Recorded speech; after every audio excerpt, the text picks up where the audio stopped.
Hello guys, this is Street Service TV and welcome back to my channel. But before I start the devotion guys, I wanted to shout out the following person or channel na punta rito at na-join at nanood sa devotion natin.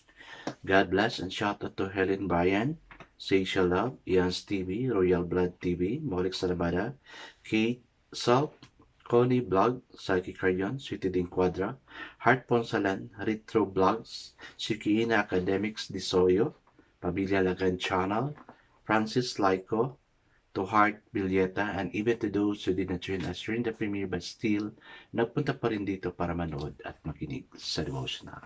God bless us all, guys.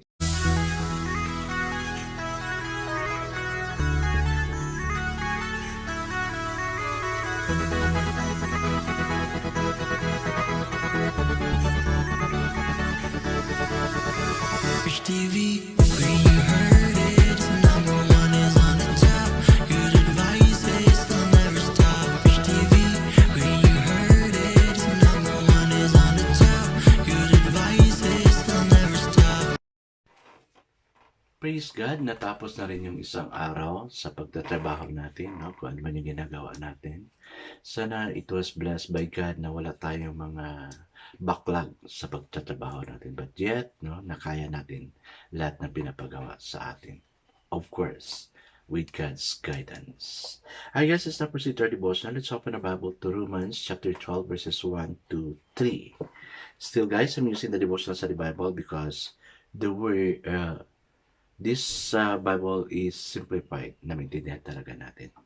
Okay, this is about the living sacrifice. Okay, so the word of the Lord in Romans chapter 12 verse 1 to 3 says, "Therefore I urge you, brother, in view of God's mercy, to offer your bodies as a living sacrifice, holy and pleasing to God. This is your spiritual act of worship.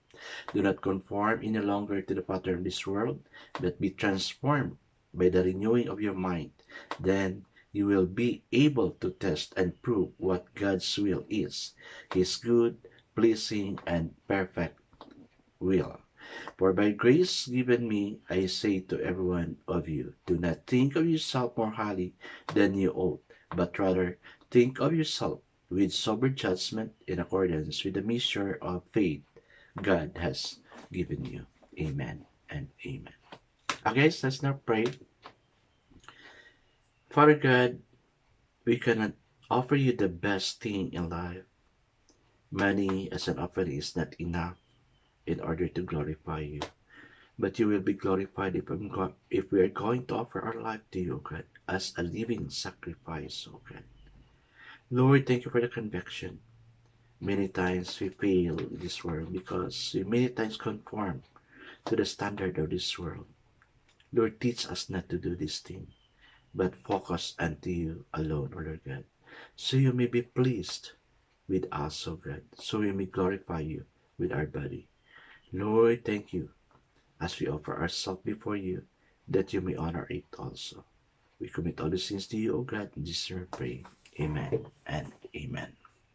Okay guys, our focus verse for this evening is found in Romans 12:2, and it says, "Do not conform to the pattern of this world." So the title of the devotion for this evening, guys, is Thinking Differently. During college, I spent a good chunk of summer in Venezuela. The food was outstanding, the people delightful, the weather and hospitality beautiful. Within the first day or two, however, I recognized that my views on time management weren't shared by my new friends. If we planned to have lunch at noon, this meant everywhere between 12 and 1 p.m. The same for meeting or travel. Time frames were approximation without rigid punctuality. I learned that my idea of being on time was far more culturally formed than I realized. All of us are shaped by the cultural values that sounds us, usually without us ever noticing. Paul called these cultural forces, cultural force, the world. Here, world doesn't mean the physical universe, but rather refers to the way of thinking pervading our existence. It refers to the unquestioned assumption and guiding ideals handed to us simply because we live in a particular place and time. Paul warns us to be vigilant, to not conform to the pattern of the world. Instead, we must be transformed by the renewing of our mind, rather than possibly taking on the ways of thinking and believing that engulf us. We're called to actively pursue God's ways of thinking and to learn how to understand His good, pleasing, and perfect will. We will learn to follow God rather than every other voice. Amen and amen. Guys, in this world, we're so confused because we hear a lot of voice, no? We hear a lot of mga suggestion, no? Maski mali na ginagawa pa rin natin, no? Ang daming makikita natin sa YouTube, sa Facebook na many are falling in line in a wrong way rather than in a right way. Kasi ang inoffer ng world is yung madali lang, luxurious, no? Then may pera, but if you're going to follow the Lord, ano talaga, no? Ang nasa isip ng tao, wala ako mapapala dyan, no? Same way with this channel, I did not expect na dadami pa yung ano, yung pupunta rito para manood, no?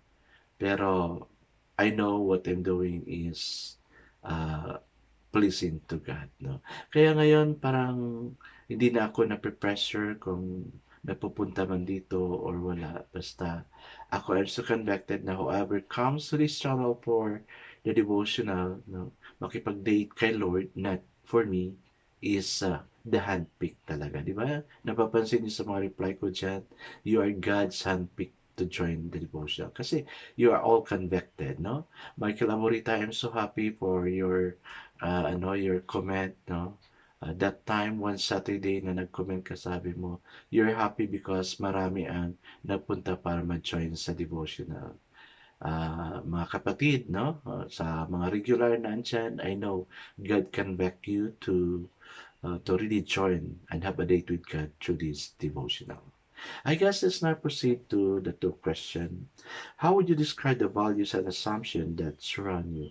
Yes, may mga ganda, may mga hindi naman maganda talaga, no? I know you're also struggling with the youngs at this time because our culture before in us during our time is really different, no? At this time, focus talaga sa digital, no? Maski yung mga games nila, hindi kagaya ng games natin noon na nagpapatintero, tumbang preso, ganon, di ba? Pero ngayon yung games nila is nasa digital na talaga. At iba talaga. We spent a lot of exercise when we play our games before, but at this time, yung games nila, nakahiga lang, nakaupo lang. No? So, iba na talaga ang culture nila. Gaya din yan ng experience ng author ng binasa natin, no? She talks about time, and I really experienced that time also when I was still studying in Europe, no? Iba ang time talaga natin eh, kasi we want to impress other people, so I really wanted to be there earlier before, but you know what? I was just scolded by my teacher and sabi niya, Richard, our class is 7 o'clock, not 7:45, not 7:30, but 7 is 7. Grabe, no? Akala ko matuwa siya na na early ako na napunta sa room, hindi pala, no? So sa kanya time is really time. So ganoon din yung na experience ng author ng binasa natin, no? Okay, second question. What would it look like for you to not conform to the world's way and to instead follow Jesus' ways? Wow! Fulfilling talaga. Nakakagaan sa loob. Nakakagaan sa loob. But many times we fall in this area. No, I'm also guilty about this. I'm also guilty. Because many times I fell, no? We are doing the opposite. Ito rin yung struggle ni Paul, no? Na gusto niyang gawin ang mabuti to please God, but yet nag-struggle din siya, no? So, let's just keep praying. Let's just keep praying na God would accept the offering we have, especially offering our body as a living sacrifice for Him. I guess let's now pray. God, we don't even recognize our assumption and values most of the time. Help us to live out your truth and your mind in it all. Amen and amen. Yes, guys, let's think soberly. Let's think of God, kung ano yung gusto niya nasa isip natin. If we think of a wrong thing, then let's rebuke it. Let's change our ways. God bless us all, guys, because I know God's word best is 10 times better. This is again, Richard TV. Kita-kita tayo muli sa muli. Paalam!